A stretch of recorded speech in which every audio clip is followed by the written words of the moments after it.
పెద్ద షాపింగ్ ప్రపంచం సిఎంఆర్ మన కరీంనగర్ లో ప్రముఖ సినీ తారలచే ఆగస్టు 9న గొప్ప ప్రారంభం.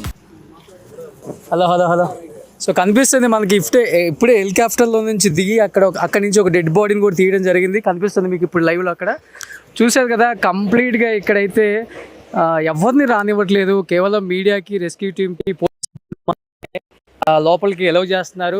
అండ్ హెలికాప్టర్లలో దాదాపు కేంద్రం 31 హెలికాప్టర్స్ ఇచ్చిందనమాట.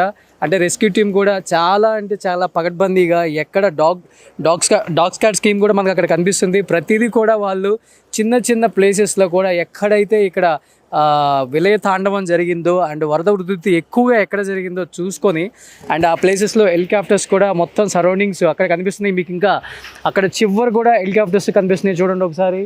అండ్ ప్రతి చోట హెలికాప్టర్స్ కనిపిస్తున్నాయి. అన్ని చోట్ల కూడా వాళ్ళు ఐడెంటిఫై చేస్తున్నారు. ఆ బాడీస్ ఎక్కడ ఉన్నాయి, ఆ డెడ్ బాడీస్ని వెలికి తీసే ప్రయత్నం అయితే చేస్తున్నారు. అండ్ నిన్నటి వరకు మనకు వచ్చిన అంచనా అయితే దాదాపు 600 పైగా డెడ్ బాడీస్ని తీశారు. ఇంకా దాదాపు 1000 పైగా డెడ్ బాడీస్ ఉన్నాయని కూడా మనకి విలేజ్లో మిగిలిపోయిన కొన్ని హౌసెస్ ఉన్నాయి కదా, ఆ హౌసెస్లో ఉన్న వాళ్ళు కూడా చెప్తున్నారు. ఎందుకంటే ఆ ఇళ్ళల్లోనే మా అమ్మ ఉన్నారు, మా నాన్న ఉన్నారు, మా పిల్లలు ఉన్నారు, మా ఫ్రెండ్స్ ఉన్నారని కూడా ప్రతి ఒక్కళ్ళు కూడా ఏడుస్తున్నారు, బాధపడుతున్నారు. తిండి తిప్పలు లేకుండా 4 రోజుల నుంచి కూడా ప్రతి ఒక్కళ్ళు అల్లాడిపోతున్నారు. ఎందుకంటే ఇంతవరకు మా కేరళ స్టేట్ మేము ఇలాంటి చూసింది లేదు. వర్షాలు వచ్చాయి, వరదలు వచ్చాయి, చాలా ఇబ్బందులు పడ్డాము, ఫుడ్కి ఇబ్బంది పడ్డాం, కానీ ప్రాణ నష్టం ఇంతగా వాటిల్లింది లేదు. ఊరు కొట్టకపోయింది ఎప్పుడూ లేదు.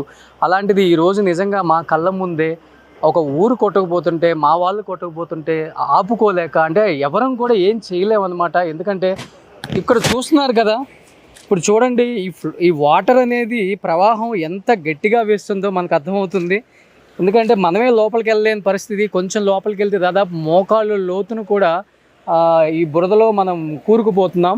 ఇప్పటికీ చూడండి ఆ వాటర్, చూడండి ఆ వాటర్ అసలుకి చాలా అంటే చాలా, అంటే మొత్తం ఈ భూమి మొత్తం కోసుకుపోయి మొత్తం ఒక ప్రవాహంలాగా ఇళ్ళ మీద పడిపోయింది. అది అక్కడైతే క్లియర్గా మీకు కనిపిస్తుంది. ఒక ఇల్లు మొత్తం కంప్లీట్గా కింద ఫ్లోర్ అంతా పోయిందనమాట. అండ్ ఇల్లులన్నీ కూడా పూర్తిగా పాడైపోయాయి, మొత్తం పడిపోయాయి.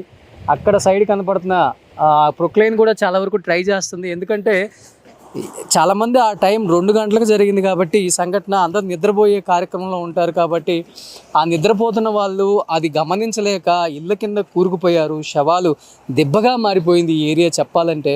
కొన్ని చోట్ల అయితే హెడ్స్ వరకు కనబడుతున్నాయి, కొన్ని చోట్ల హ్యాండ్ వరకు భూమిలో, మొత్తం బాడీ అంతా భూమిలో ఉండి చెయ్యి వరకు పైకి కనపడుతుంది. కొన్ని చోట్ల కాళ్ళు కనపడుతున్నాయి, కొన్ని చోట్ల తలలు ఒక చోట ఉన్నాయి, మొండాలు ఒక చోట ఉన్నాయి. నిజంగా ఇది కళ్ళతో చూస్తుంటే మనకి నీళ్ళు ఆగట్లేదు. ఎందుకంటే టీవీలో చూసినప్పుడే ఈ సన్నివేశం ప్రతి ఒక్కరిని కూడా కలిచివేసింది. ఇలాంటి ఒక సంఘటన మళ్ళీ జరగకూడదని కోరుకోవాలి. ఎందుకంటే కొండ చర్యలు అనేవి విరిగిపడిన ప్రాంతం అయితే ఒకసారి నేను అక్కడికి వెళ్ళడానికి కూడా ప్రయత్నం చేస్తున్నాను. ఎందుకంటే ఆల్రెడీ ఇంకా ఇక్కడ వర్షం పడుతుంది, ఆ సైడ్ అంతా వర్షం పడుతుంది. అందరూ కూడా చాలా రిస్క్ తీసుకొని ఇంకా ఎవరైనా బతుకున్నారేమో హోప్తో. ఎందుకంటే ఇవన్నీ కూడా టీ అండ్ కాఫీ తోటలు అటు పైన ఉన్నాయి. ఇది మొత్తం కూడా టీ తోటలు అనమాట. దీంట్లో పనిచేసే వాళ్ళే దాదాపు 400 మంది పైగా ఉన్నారని చెప్తున్నారు. ఆ 400 మంది అయితే పూర్తిగా కొట్టకపోయారు, మనకు క్లియర్గా అర్థమవుతుంది. అక్కడ ఇల్లులు అయితే ఏమి లేవు, మొత్తం అక్కడ ఏరియా మొత్తం శవాలు దెబ్బగా మారిపోయింది.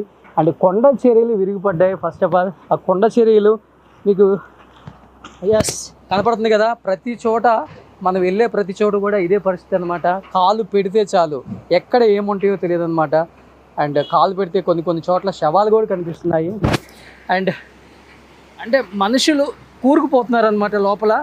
సో నేను కూడా చాలా ప్రయత్నం చేస్తున్నాను లోపలికి వెళ్ళడానికి, బట్ ఎక్కడ చూసినా ఇదే పరిస్థితి. ఇక్కడ ఒకసారి అటు నుంచి వెళ్ళే ప్రయత్నం చేద్దాం, అక్కడ కూడా అలానే ఉంది. నిన్న కూడా ప్రియాంక గాంధీ గారు అండ్ రాహుల్ గాంధీ గారు వచ్చినప్పుడు కూడా అక్కడ ఒక వంతెన వేశారు. ఆ వంతెన ద్వారా, ఆ మార్గం ద్వారా పోవడానికి కొంత ట్రై చేస్తున్నారు. కొంత లోపలికి వెళ్ళి చూపించే ప్రయత్నం చేద్దాం. ఒకసారి లోపలికి అయితే వెళ్దాం ఇంకా ఇక్కడి నుంచి. సో ప్రతి చోట కూడా అంతే ఉందండి. ఎందుకంటే ఇక్కడ ఎక్కడ కాలు పెట్టాలన్నా భయం వేస్తుంది మనకి. ఎందుకంటే ఫుల్గా బురద ప్రాంతంగా మారిపోయింది మొత్తం. ఎందుకంటే నిన్నటి వరకు కూడా ఇది ఒక టూరిస్ట్ ప్లేస్. మనం చూస్తూనే ఉన్నాం, బయట ఎన్ని టూరిస్ట్ ప్లేస్లు కనిపించాయి మనకి, ఎంత అందంగా ఉంది ఈ ఏరియా.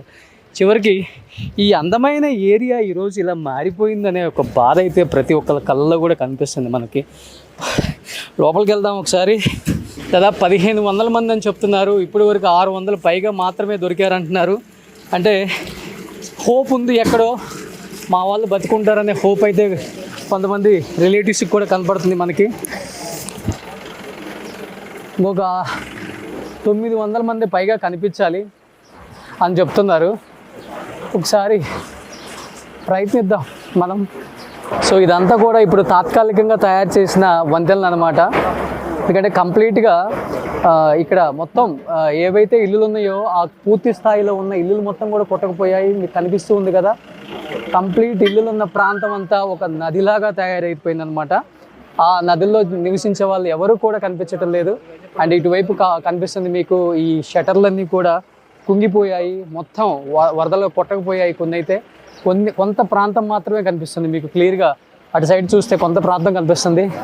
మొత్తం కూడా ఈ ఏర్పాటు మొత్తం కూడా పోలీస్ సిబ్బందితో, రెస్క్యూ సిబ్బందితో అండ్ వైద్య సిబ్బందితో నిండిపోయింది. ఎందుకంటే ప్రతి ఒక్కళ్ళు కూడా వాళ్ళ వంతు వాళ్ళు కష్టపడాలి. ఎవరన్నా బతుకుంటారేమో వాళ్ళని మనం కొంచెం బయటికి తీసుకొద్దాం అన్న ప్రయత్నం అయితే చేస్తున్నారు. ఎందుకంటే ఈ మొత్తం కూడా నదీ ప్రాంతంతో నిండిపోయి ఆ రోజు కొట్టకపోయిన ప్రాంతం కాబట్టి ఎక్కడైనా బతుకుంటారన్న ఒక హోప్ అయితే ఉంది. ఒకసారి లోపలికి వెళ్దాం.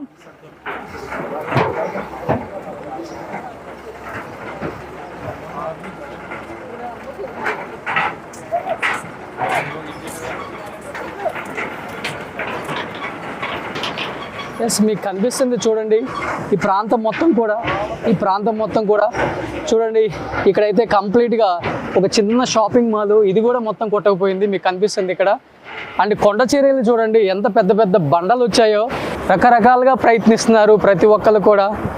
ఎందుకంటే దాదాపు 4 రోజుల పాటు నిద్రాహారాలు లేకుండా, తిండి తిప్పలు లేకుండా పోలీస్ సిబ్బంది అయితే చాలా చాలా చాలా చాలా కష్టపడుతున్నారు. ఎందుకంటే ఎప్పుడూ జరగని ఒక సంఘటన, ఇలాంటి ఒక సంఘటన కేరళ స్టేట్లో జరిగింది కూడా. అలాంటివి మా స్టేట్లో ఇలాంటివి జరిగింది, ఇంతమంది ప్రాణాలు కోల్పోయారు అని చెప్పేసి బాధ వాళ్ళ కళ్ళల్లో కనిపిస్తుంది. అండ్ వాళ్ళు కూడా ఎంతలా, ఎందుకంటే ఇది ఒక టూరిస్ట్ ప్లేసు, ప్రతి ఒక్కరు కూడా ఈ ప్లేస్ని ప్రేమిస్తారంట. అండ్ మనకు వచ్చేటప్పుడు కూడా చాలా చాలా కనిపించాయి. ఒక వండర్లా టైపు మనం చాలా చూసాం అక్కడ, ఒక ఓషన్ పార్క్ టైపు. అండ్ చిన్న చిన్న హట్స్ వేసి చాలామంది వస్తుంటారు ఇక్కడ. ఊటీకి ఎలా వస్తారో ఈ ఏరియాకి కూడా అలా వస్తారండి. వయనాడ్ డిస్ట్రిక్ట్లో అంత ఫేమస్ ఈ ఏరియా. ఇదంతా కూడా మూనార్ కన్నా కూడా చాలా బాగుంటుంది. ఇక్కడైతే స్పెండ్ చేయడానికి వస్తుంటారు ఫ్యామిలీస్తో పాటు అని చెప్తున్నారు. ఎందుకంటే ఇవన్నీ కూడా మనకి టీ ఎస్టేట్స్ అనమాట. కంప్లీట్గా కనబడుతున్నాయి రౌండ్గా టీ ఎస్టేట్స్ కూడా. మీరు ఒక్కసారి చూడండి. అండ్ ఒకసారి చూడండి ఆ పైన ఆ కొండ ప్రాంతంలో ఉన్న బ్యూటీనెస్, ఇదంతా కూడా అర్థమవుతుంది. అంటే ఈ ప్లేస్ ఎంత ఇంపార్టెంట్, అది ఎంతమందికి ఇష్టమైన ప్లేస్. ఇలాంటి ఒక ప్లేస్లో ఇది జరగటం నిజంగా బాధాకరమే. అండ్ ప్రతి ఒక్కళ్ళు కూడా చూడండి, అసలు రెస్క్యూ టీమ్ ఎంతవరకు ఉందనేది కూడా మనకు అర్థం అవ్వట్లేదు. దాదాపు 4 కిలోమీటర్ల వైపు ఉందన్నారు రెస్క్యూ టీము.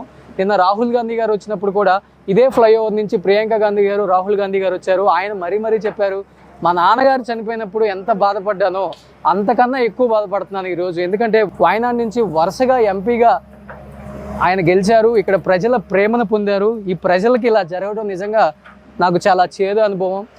నా ఎంపీ పరిధిలో ఉన్న ఈ కాన్స్టిట్యున్సీ కూడా ఆయన పరిధిలోనే ఉంటుంది కాబట్టి వయనాడు ప్రజలు నాకు ఎంతో ఇచ్చారు. వయనాడు ప్రజలకు నేను చాలా ఇద్దాం అనుకున్నాను. ఇంతలో నా పరిధిలో ఇలా జరిగిందన్న ఒక బాధ ఆయన కూడా నిన్న మీడియా ముందుగా చెప్పారనమాట. అండ్ ప్రియాంక గాంధీ గారు కూడా మరి అంటే వాళ్ళ కళల్లో మాట్లాడేటప్పుడు ఆ ఎమోషనల్ కూడా మనకు కనిపించింది, ఎంత బాధపడ్డారో వాళ్ళు. అంటే వాళ్ళు ప్రత్యక్షంగా కొన్ని చూశారు కాబట్టి, ఎక్కడ ఏం జరిగిందో చూశారు, లోపలికి వెళ్ళి చూశారు. అండ్ ప్రతిదీ కూడా వాళ్ళ కళ్ళతో చిన్నది కూడా అబ్జర్వ్ చేశారు కాబట్టి వాళ్ళకి అంటే కొన్ని బాడీలు చూస్తుంటే చెయ్యి కనపడుతుంది, మొండాలు కనపడుతుంది, తలలు మాత్రమే మిగిలిన బాడీస్ చూసాం మనం. కొన్ని కాళ్ళు మాత్రమే మిగిలిన బాడీస్ చూసాం. కొంతమంది అయితే ఇదే మట్టి కింద, ఇప్పుడు ఇక్కడ మనం ఏదైతే నిలబడ్డామో ఈ మట్టి కింద చాలా ఇల్లులు ఉన్నాయని చెప్తున్నారు. అందుకనే అక్కడ చూడండి ప్రొక్లైన్స్తో కూడా ఈ హైట్లో ఉన్న ప్రతి ప్రదేశాన్ని కూడా తవ్విస్తున్నారు. చూడండి ఒకసారి కింద ఏమన్నా దొరికే అవకాశం ఉంటుంది అని. ఎందుకంటే మీకు ఇల్లులు కనిపిస్తున్నాయి చూడండి, ప్రతి ఒక్కటి కూడా ఐరన్ గ్రిల్స్ అండ్ పిల్లర్స్తో పాటు పూర్తిగా కొండ చర్యల కింద మునిగిపోయిన ఈ ప్రాంతం చూస్తుంటే దీని కింద ఇంకొక ఇల్లు కనిపిస్తుంది. చూశారు కదా ప్రతి ఒక్క చోట పిల్లర్స్, ఇదిగో ఇంటి పిల్లర్స్, ఈ మట్టి కింద ఇల్లులు ఉన్నాయన్నమాట. ఆ ఇళ్ళల్లో మనుషులు అలానే శిథిలమైపోయారు. వాళ్ళని తీసే ప్రయత్నం అయితే ఏమాత్రం వాళ్ళు వదులుకోవట్లేదండి. అట్లీస్ట్ వాళ్ళ బాడీస్ వాళ్ళ బంధువులకి ఇవ్వాలన్న ఒక ప్రయత్నం అయితే ప్రతి ఒక్కళ్ళు కూడా చాలా స్ట్రాంగ్గా చేస్తున్నారు. కొంచెం లోపలికి వెళ్దాం, ఈ పరిస్థితి ఏంటో చూద్దాం ఒకసారి.